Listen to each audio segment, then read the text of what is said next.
રાજકોટના અગ્નિકાંડ બાદ પોરબંદર વહીવટીતંત્ર હરકતમાં આવ્યું। શહેરમાં આવેલા શિવ મોલમાં ગેમ ઝોનને સીલ કરી દેવામાં આવ્યું। મોલમાં આવેલા ગેમ બ્લાસ્ટને સીલ કરી દેવામાં આવ્યું। પોરબંદર નગરપાલિકાના ચીફ ઓફિસર અને ફાયર ઓફિસર સહિતના અધિકારીઓ અહીંયા ઉપસ્થિત રહ્યા હતા અને આ ગેમ ઝોનને સીલ કરી દેવામાં આવ્યું।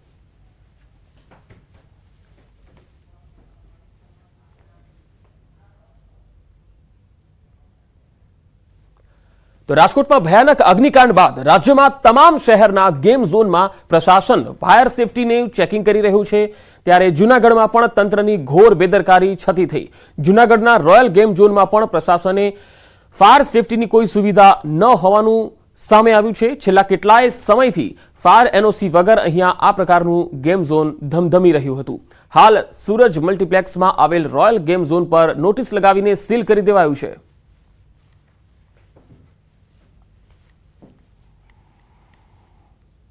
તો સુરતની વાત કરીએ। સુરત જિલ્લાના બારડોલી શહેરમાં ફાયર વિભાગે ચેકિંગ હાથ ધર્યું હતું। બારડોલીના બોબિન સ્થિત હેપી પ્લેનેટ ગેમ ઝોનમાં નિયમ પ્રમાણે ફાયરના સાધનોનો અભાવ જોવા મળ્યો, જેથી વહીવટીતંત્રએ તાત્કાલિક ગેમ ઝોન બંધ કરાવ્યું। તેમજ શહેરના અન્ય 5 જેટલા ગેમ ઝોનમાં પણ તપાસ હાથ ધરી અને તકેદારીના ભાગરૂપે બંધ કરાયા। બારડોલી પોલીસે મેળા બંધ કરાવ્યા હતા।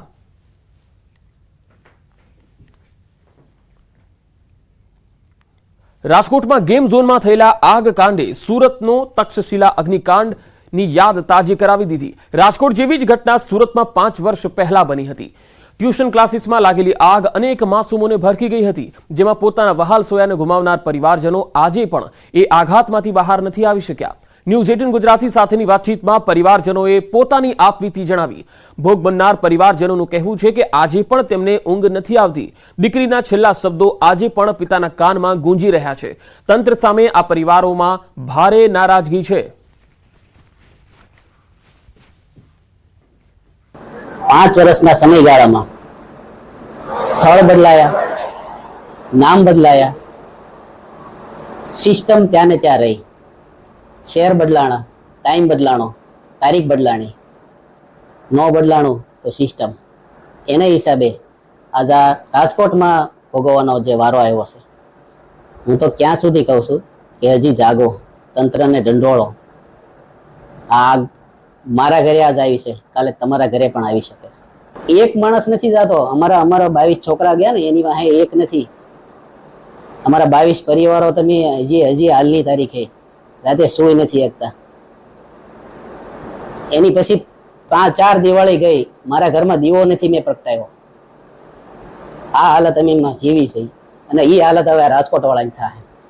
મારી દીકરી ખૂબ જ ટેલેન્ટેડ હતી। એને ફેશન ડિઝાઇનરનો કોર્સ કરવો હતો, એને કપડાનો બહુ જ શોખ હતો, અતિશય। અને હું ટેક્સટાઇલ સાથે જોડાણેલો માણસ છું, એટલે એ રોજે કહેતી કે તમે સાડી બનાવો છો, હું ડિઝાઇન કરીશ, તમે સાડી વેચજો।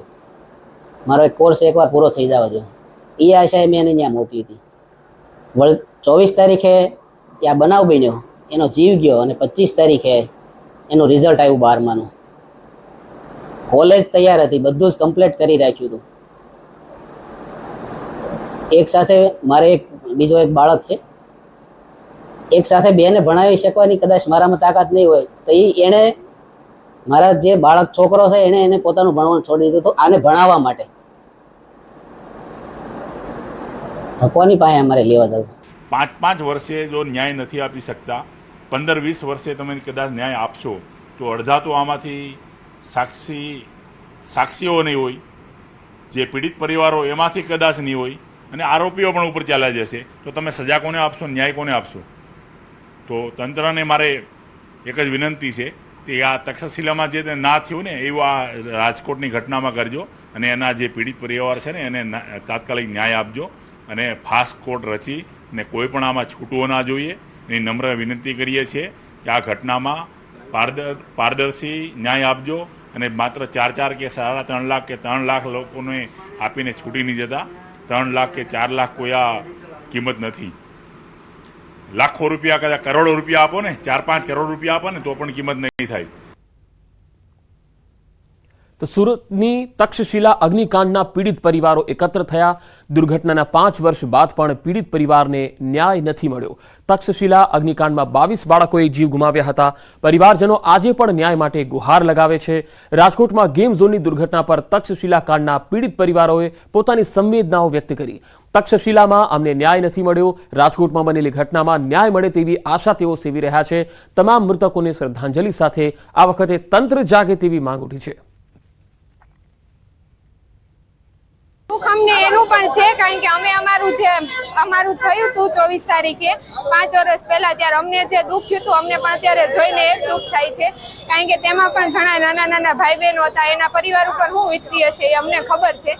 બાકી જે બધાને તો બાંધાવાળા બાંધી ગયા, ગુનેગારો ગુનો કરીને વયા ગયા. બરાબર, નાના છોકરાઓની જિંદગી હોય ગઈ, એનું શું કરવાનું? છેલ્લા 5 વર્ષની અંદર તક્ષશિલા હત્યાકાંડથી અમને ન્યાય નથી મળ્યો. પહેલા એ દુઃખદ વાત છે.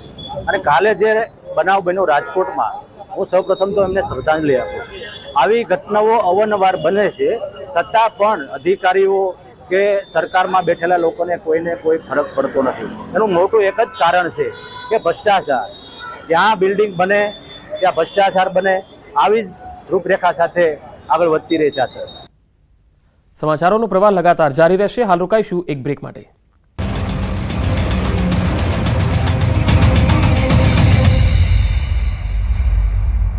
लुबी पम्प्स, फ्लो नहीं फोर्स.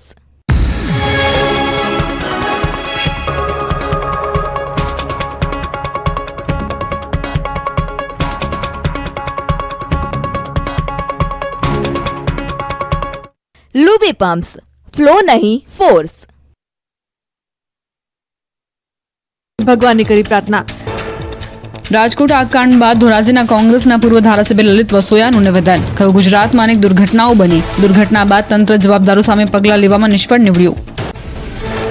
રાજકોટમાં અગ્નિકાંડની કરુણાંતિકા અંગે કર્ણાટકના પૂર્વ રાજ્યપાલ અને ભાજપના નેતા વજુભાઈ વાળાએ પ્રતિક્રિયા આપી. ન્યૂઝ 18 ગુજરાતી સાથે વાતચીતમાં વજુભાઈએ તંત્ર સામે રોષ વ્યક્ત કર્યો.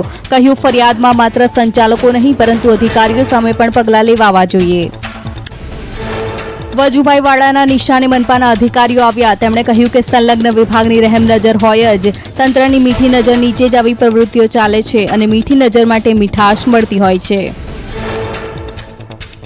ગેમ ઝોનમાં લેવાતી બાહેધરી પર બોલ્યા વજુભાઈ વાળા. બાહેધરી લેવાથી જવાબદારીમાંથી છટકી ન શકાય. પૈસા લઈને એન્ટ્રી આપો તો જવાબદારી ગેમ ઝોનની જ બને. આ પ્રકારની બાહેધરી કાયદા વિરુદ્ધની વાત છે. રાજકોટ અગ્નિકાંડને લઈ ક્ષત્રિય મહિલા અગ્રણી પદ્મિની બાવાડા સિવિલ હોસ્પિટલમાં પહોંચ્યા હતા. તેમણે મ્યુનિસિપલ કમિશનર અને મેયરને સસ્પેન્ડ કરવાની માંગ કરી આકરા પ્રહારો કર્યા. યોગ્ય કાર્યવાહી નહીં થાય તો આંદોલનની ચીમકી ઉચ્ચારી. રાજકોટ ગેમ ઝોન આગકાંડમાં મોટા ખુલાસા. કરુણાંતિકાના 1 દિવસ પહેલા મળ્યા હતા સંકેત. 1 દિવસ અગાઉ સામાન્ય આગ લાગી હતી પણ પગલાં ન લેવાયા. આગના બનાવ બાદ સામે આવેલા વિડીયોથી ઉઠ્યા મોટા સવાલ. આગકાંડમાં બેદરકારીના દ્રશ્યો આવ્યા સામે. ગેમ ઝોનમાં રાખેલા ફાયર સાધનો શોભાના ગાંઠિયા સમાન. ફાયર સાધનો કનેક્શન વગર જ રાખવામાં આવ્યા હતા ગેમ ઝોનમાં. 3.5 વર્ષથી ચકાસણી વગર ધમધમતું હતું ગેમ ઝોન. ગેમ ઝોન સંચાલકો પોતાની જવાબદારીથી છટકતા હતા. ટીઆરપી ગેમ ઝોનમાં લોકો પાસે ભરાવાતું હતું ફોર્મ. ગેમ ઝોનમાં વ્યક્તિનું મોત થાય કે કોઈ ઈજા થાય તો તેની જવાબદારી સંચાલકની રહેશે નહીં તેવો ઉલ્લેખ હતો. રાજકોટ અગ્નિકાંડનો મુદ્દો હાઈકોર્ટ પહોંચ્યો. હાઈકોર્ટે નોંધ્યું આ માનવ સર્જિત દુર્ઘટના. રાજ્યના અન્ય ગેમિંગ ઝોન અંગે પણ અવલોકન. કહ્યું, ગેમિંગ ઝોન પબ્લિક સેફટી માટે ખતરારૂપ. નિર્દોષ બાળકોના જીવ ગયા. કોર્ટે લીધી નોંધ. રાજકોટમાં ટીઆરપી ગેમ ઝોનનો વિડીયો વાયરલ. આરોપીઓને લઈ જતા હોય તેવો વિડીયો વાયરલ. 2 વ્યક્તિની પોલીસ અટકાયત કરીને લઈ જઈ રહી છે. વાયરલ વિડીયોમાં પોલીસ સાથે આરોપી કરી રહ્યા છે તકરાર. ગેમ ઝોનના ભાગીદારો અને અધિકારીઓ એકસાથે જોવા મળ્યા. ટીઆરપી રાજકોટે 22 માર્ચ 2022ના રોજ કરી હતી પોસ્ટ કરાયેલા ફોટોમાં રાજકોટના પૂર્વ કલેક્ટર અરુણ મહેશ બાબુ, પૂર્વ મ્યુનિસિપલ કમિશનર સહિતના અધિકારીઓ જોવા મળ્યા. અગ્નિકાંડ મામલે રાજકોટ તાલુકા પોલીસ મથકે 6 આરોપીઓ સામે ફરિયાદ નોંધાઈ. હત્યાના પ્રયાસ સહિતની કલમો હેઠળ ગુનો દાખલ કરાયો. રાજકોટ તાલુકા પીએસઆઈ પ્રજ્ઞેશ ત્રાજીયા ફરિયાદી બન્યા. આઈપીસીની કલમ 304, 308, 337, 338 અને 114ની કલમો હેઠળ ફરિયાદ નોંધાઈ. ફરિયાદમાં 50 મીટર પહોળું અને 60 મીટર લાંબુ 2 થી 3 માળ જેટલું ઊંચું લોખંડ અને પતરાના ફેબ્રિકેશનથી ગેમ ઝોન બનાવવામાં આવ્યું હોવાનો ઉલ્લેખ. અમદાવાદના ગેમ ઝોનમાં સંચાલકોની આંખ ઉઘડી. ફન બ્લાસ્ટ ગેમ ઝોનમાં તાત્કાલિક તૈયાર કરાયો એક્ઝિટ ગેટ. અત્યાર સુધી એન્ટ્રી એક્ઝિટ માટે હતો માત્ર એક જ ગેટ. રાજકોટ અગ્નિકાંડના પડઘા અમદાવાદમાં પડ્યા. રાજ્ય સરકારના આદેશ બાદ એએમસીની મળી બેઠક. એનઓસી ન હોય તેવા ગેમ ઝોન કરાશે સીલ. અમદાવાદના ગેમ ઝોનમાં મનપાની ટીમ પહોંચી. એનઓસી સહિતની ક્ષતિ અંગે મનપાની ટીમની તપાસ. ગેમ ઝોનમાં પ્રવેશ સંખ્યા, પ્રવેશ દ્વાર સાથેના તમામ મુદ્દાઓનો રિપોર્ટ તૈયાર કરાશે. રિપોર્ટ આવે ત્યાં સુધી બંધ રહેશે ગેમ ઝોન. એએમસીએ 5 સભ્યોની 3 ટીમ બનાવી. ડેપ્યુટી સિટી ઇજનેર, ફાયર અધિકારી, પોલીસ અધિકારી અને ટોરન્ટના અધિકારીઓ ચકાસણી કરશે. ગેમિંગ ઝોનના માલિકો દ્વારા મીડિયા કવરેજ પર પ્રતિબંધ લાદવા બાઉન્સર્સ મુકાયા.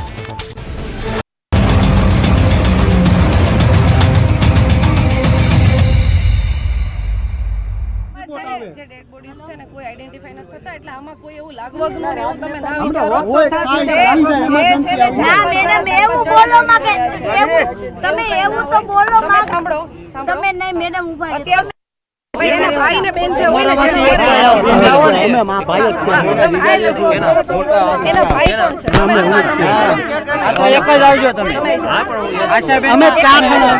રાજકોટ અગ્નિકાંડમાં હાલ પોલીસ અધિકારી છે તેઓ માહિતી આપી રહ્યા છે જે મૃતદેહો છે અને જે સોંપવામાં આવ્યા છે પરિવારજનોને અને તેના સેમ્પલને લઈને માહિતી આપી રહ્યા છે. જો કે પત્રકારોના કેટલાક સવાલોનો જવાબ તેઓ નથી આપી શક્યા અને તેના કારણે ત્યાં હાલ જે વાતચીત હતી તે અધૂરી જ રહી ગઈ છે.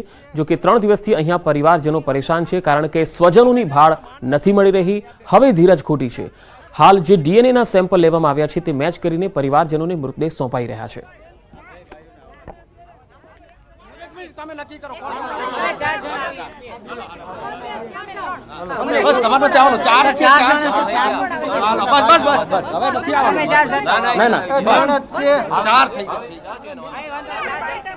પત્રકારો પોલીસ પાસે જવાબ માંગી રહ્યા છે કારણ કે જે પરિવારજનો છે તેઓ પણ સવાલ કરી રહ્યા છે કે તેમના સ્વજનો ક્યાં છે અથવા તેમનો મૃતદેહ તેમને મળશે કે કેમ. જો કે તેનો જવાબ તેઓ આપવા માટે તૈયાર થઈ રહ્યા છે, પરંતુ પત્રકારો પણ છે અને સાથે સાથે પરિવારજનો પણ છે. એટલા માટે આપણે આ સીધી તસવીરો અમે આપને રાજકોટથી બતાવી રહ્યા છીએ. થોડી જ વારમાં કદાચ પોલીસ અધિકારી પત્રકારોને સંબોધી શકે છે, જવાબ આપી શકે છે અને જે અત્યાર સુધી અપડેટ થઈ છે, જે તપાસ થઈ રહી છે તેની પણ માહિતી આવી શકે છે. સાથે સાથે જે ડીએનએ મેચ કરી અને પરિવારજનોને મૃતદેહ સોંપવાને લઈને જે પરિવારજનોના પ્રશ્નો છે, જે માંગણી છે, જે રજૂઆત છે તેને લઈને પણ કોઈ વાત મૂકી શકે છે. એના ફેમિલી મેમ્બર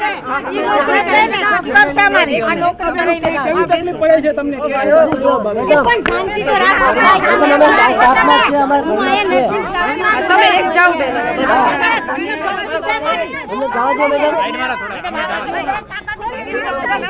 પ્લીઝ થોડોક સપોર્ટ કરો ને. અમે 5-6 જણને એક જ ફેમિલીના મૂક્યા છે.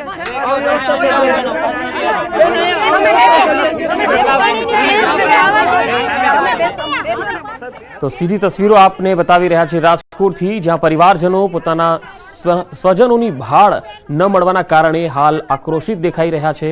તો પત્રકારો તેમના વતી સવાલ પણ કરી રહ્યા છે. જો કે હાલ તેમને સમજાવવામાં આવી રહ્યા છે કે થોડી વારમાં બધી જ માહિતી તમને આપવામાં આવશે એવું કહી રહ્યા છે પોલીસ અધિકારી. જો કે પોલીસ તરફથી આ અંગે કોઈ પ્રેસ કોન્ફરન્સ થાય તેવી પણ શક્યતા દેખાઈ રહી છે અને અમે લગાતાર સંપર્ક કરી રહ્યા છે. સીધી તસવીરો આપણે બતાવી રહ્યા છે. જેવા જ તેઓ કનેક્ટ થાય છે અથવા પત્રકારોના સવાલોનો જવાબ આપશે તો આપણે એ માહિતી પણ આપીશું. જે ઘરના સભ્ય 48 કલાકથી ગુમ હોય તે પરિવારના સભ્ય કેવી રીતે શાંત બેસી શકે? અહીંયા કોઈ વ્યવસ્થા નથી, જે છે લોકોને નથી જવા દેતા. ત્યારે આ જે છે પરિસ્થિતિ જોઈ અને જે છે સ્થાનિકોનો આક્રોશ છે, ક્યાંક ને ક્યાંક આક્રોશ પણ વ્યાજબી છે, કેમ કે અહીંયા નામ હોવા જોઈએ, એક આખું લિસ્ટ હોવું જોઈએ, ક્યારે કોને જે છે મૃતદેહ મળશે તે જે છે આખી વ્યવસ્થા હોવી જોઈએ, પરંતુ એ કોઈ જ વ્યવસ્થા નથી. બેરિકેડ્સ મારી દીધા છે. મીડિયાને પણ જે છે ઘણું દૂર રાખવામાં આવી રહ્યું છે. અંદર શું ચાલી રહ્યું છે બહાર લોકોને ખ્યાલ નથી આવી શકતો. ખાસ કરીને જે છે આ લોકોનો આક્રોશ છે તે ચરમસીમા ઉપર જોવા મળી રહ્યો છે. બેન શું કહેશો, કેવી તકલીફ પડી તમને? શું તકલીફ પડી? બેન આ લોકોની સામે કરો. અત્યારે અમને બહાર તગડે આ લોકો. શા માટે બહાર? એમ કે છે કે તમે ટ્રાફિક કરો છો. જ્યારે ગેમ ઝોન ચાલતું હતું ત્યારે ટ્રાફિક નહોતું દેખાતું આ લોકોને. તમે કેટલા સમયથી હેરાન થાવ? અમે 48 કલાક થઈ લાશ સોંપવા માટે તૈયાર નથી. ન્યૂઝમાં આવી ગયું છે કે આશાબેનની લાશ ડીએનએ ચેક થઈ ગયું છે તોય આપતા નથી. ન આપવાનું કારણ શું છે? એ લોકોને ખબર. ઘડી કેમ કે છે કે એમ છે આશાબેન શું થાય તમારે? અમારે બેન જ થાય. તમે કેટલી વખત રજૂઆત કરી? તમને અંદર નથી જવા? અમને આ લોકોએ ફોને નથી કર્યા. કાંઈ ન્યૂઝમાં આવી ગયું છે કે આશાબેન કાથડનું ડીએનએ ચેક થઈ ગયું છે તો આ લોકો કેમ અમને